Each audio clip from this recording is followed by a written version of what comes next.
অবিশ্বাস্য হলেও সত্যি যে রাজধানীর একটি ট্রাফিক সিগন্যালে প্রতি মিনিটে হর্ন বাজে অন্তত 40 বার।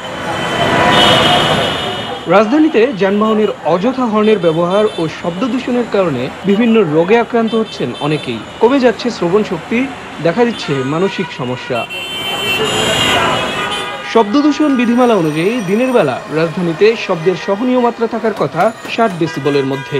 বিভিন্ন প্রতিষ্ঠানের জরিপে রাজধানীতে এই মাত্রা 100 ডেসিবল পর্যন্ত পাওয়া গেছে।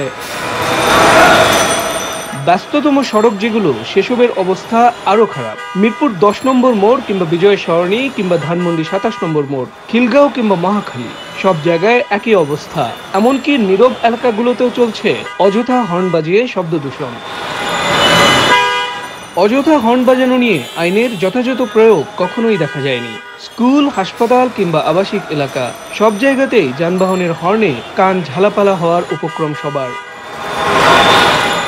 শব্দ দূষণের কারণে বাড়ছে কানে কম শোনা, মানসিক ট্রমা সহ বিভিন্ন রোগে আক্রান্তের সংখ্যা। বর্তমানে প্রতিদিন 1000-এর বেশি রোগী আসছেন শুধু জাতীয় নাক, কান ও গলা ইনস্টিটিউটে। কয়েক মাস আগেও এই সংখ্যা ছিল 500-রও কম।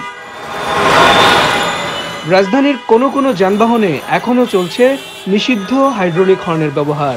এটি মানবদেহে সবচেয়ে বেশি ক্ষতি করছে বলছেন বিশেষজ্ঞরা। এমনকি নিষিদ্ধ হাইড্রোলিক হর্ন ব্যবহারের কারণে বধিরও হচ্ছেন কেউ কেউ। পরিসংখ্যান ব্যুরোর হিসাবে দেশে 2.5% মানুষ কানে কম শোনার সমস্যায় ভুগছেন।